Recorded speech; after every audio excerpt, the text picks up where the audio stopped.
किसी ने पत्रकार ने कल पूछा था तो भीड़ के कारण हमने जवाब नहीं दे पाए, पर आग में ठोक दिया। उन्होंने पूछा कि भारत हिंदू राष्ट्र बनाना क्यों जरूरी है।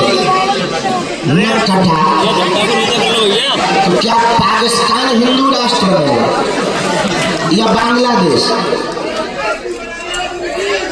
1947 में 1947 में मुसलमानों ने ये मांग की जिन्ना की लीडरशिप में कि हमको अलग देश चाहिए। पहले पाकिस्तान भी अपना ही था, अभी भी अपना ही है। वो बात अलग है, कुछ दिनों के लिए वो भूल गया, बाद में वापस आएगा। जिन्ना की लीडरशिप में इस्लाम धर्म को मानने वाले लोगों ने मांग की कि हम लोग अलग रहेंगे, हिंदुओं के साथ नहीं रह सकते हैं। इनकी पूजा पाठ अलग है, हमारी अलग है, इनकी सोच अलग है, हमारी अलग है। ये अहिंसावादी है, हम हिंसावादी हैं। हम लोग उनका कहना था कि हम लोग काटने पर भरोसा करते हैं, इनके साथ नहीं हम रह सकते।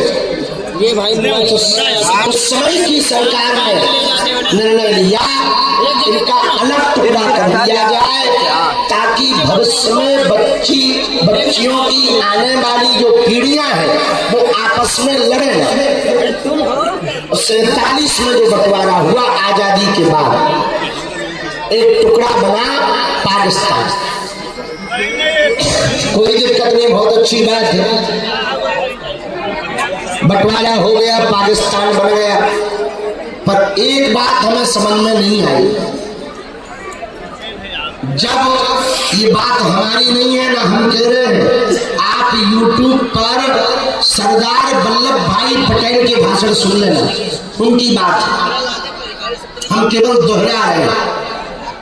ये श्री सरदार वल्लभ भाई पटेल ने ये बात कही कि जब मजहब के नाम पर पाकिस्तान दे दिया तो भारत में रहने वाले सभी इस्लाम धर्म के व्यक्ति वहां क्यों नहीं गए।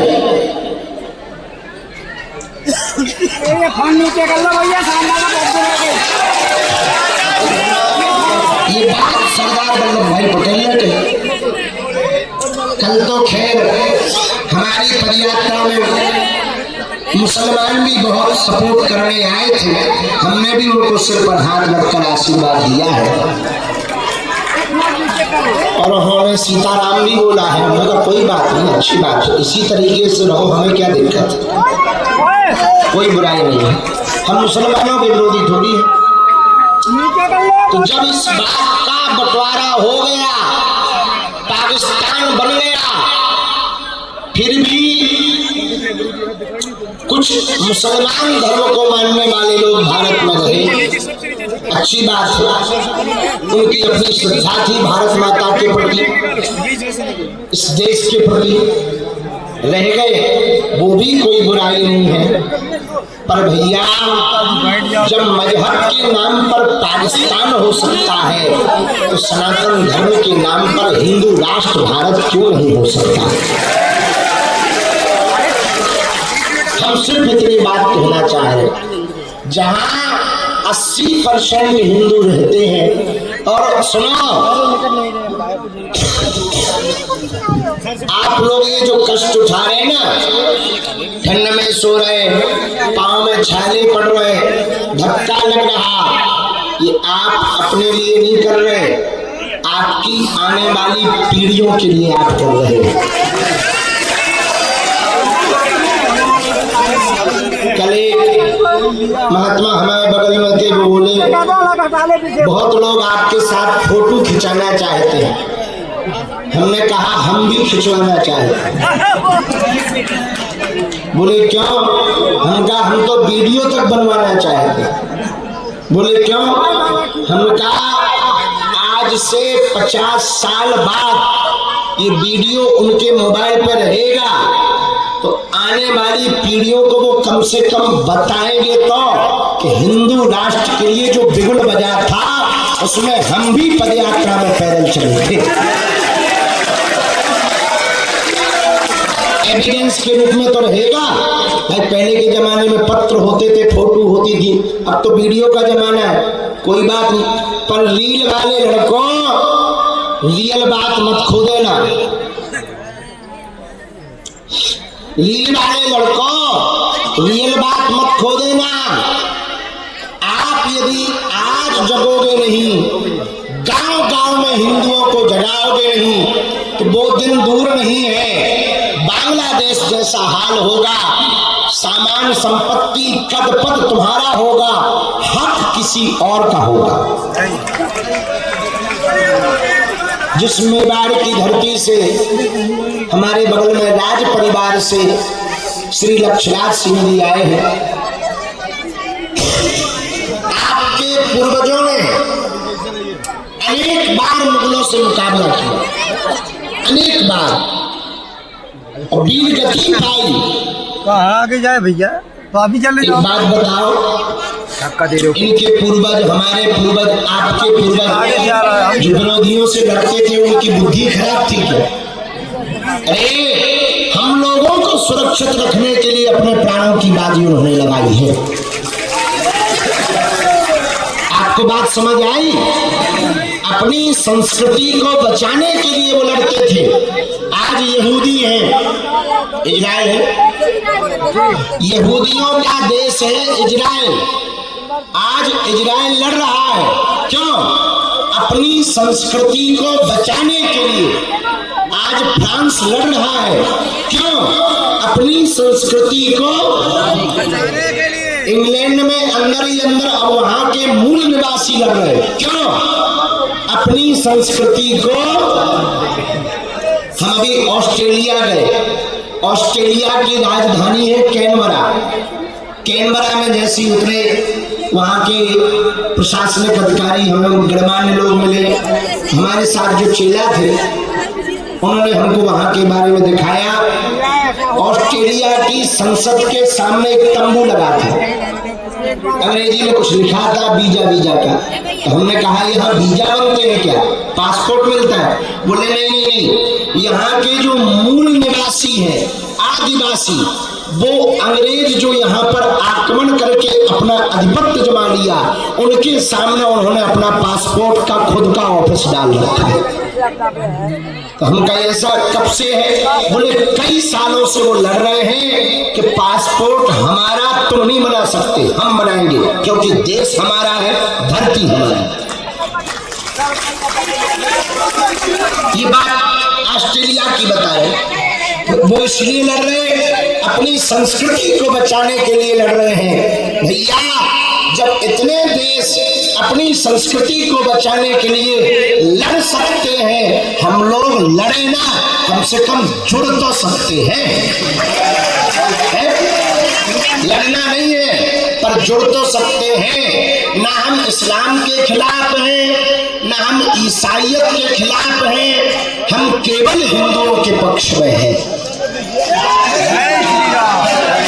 हमारी ना मुसलमानों से बुराई है, ना ईसाइयों से बुराई है, ना उन्होंने हमारे बैल छोड़ रखे, ना हमको शौक चढ़ा है भैया, ना हमको पैदल चलने का शौक है, ना फोड़े फपोड़े पाने का शौक है, ना धूल खाने का शौक है। दिन भर में कम से कम 1 किलो खा जाइए, रात भर खासो, हर बार कफ में 8-8 ग्राम निकला। हमने तौली तो नहीं है, अंदाजा बता रहे। हाँ, नहाने जाओ तो वही हालत, ना नहाओ तो वही हालत, पैदल भी चलो तो वही हालत। भगवान की बड़ी थोड़ी देर में ही फिर कल हमारे पीछे हमारा चेला तो बोलो गुरु जी कुछ खा लो, हम कहीं इतनी तो खा रहे, अब क्या खा ले।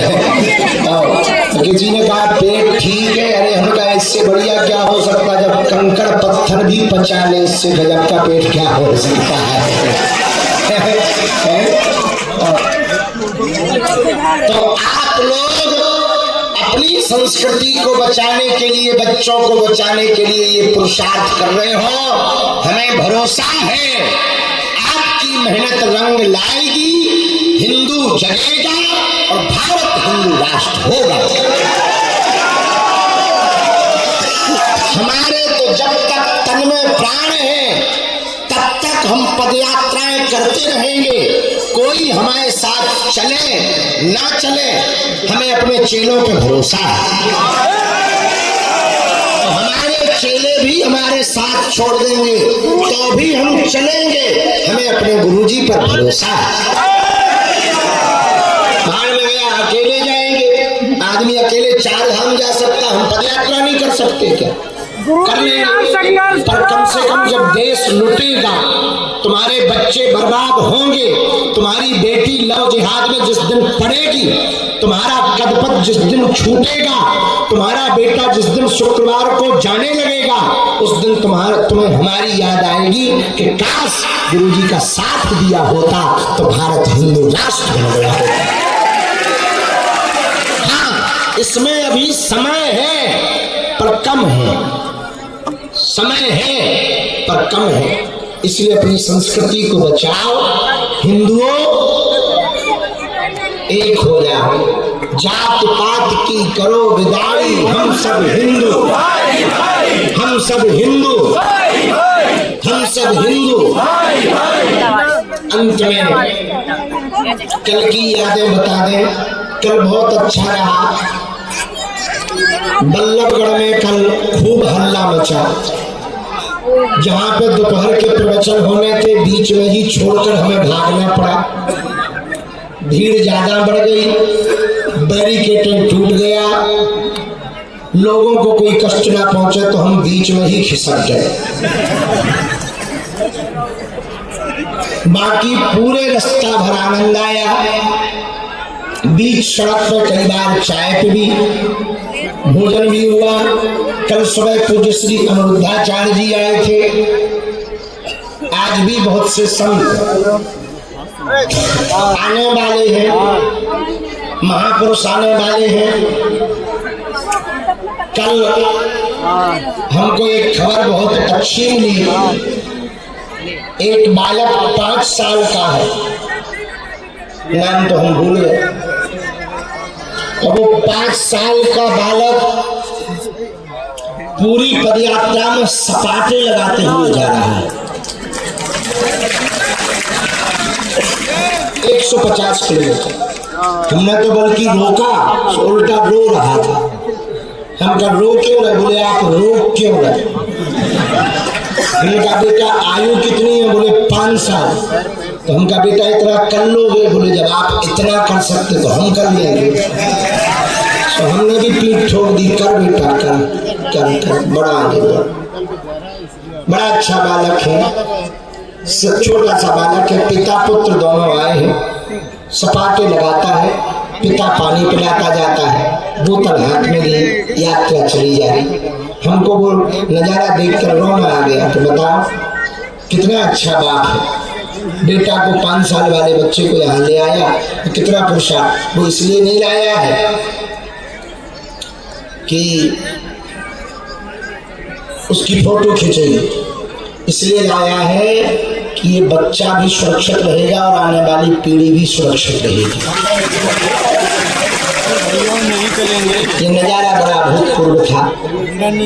एक और कल तो हाँ रसगुल्ला खबे खूब, कल ही खबे।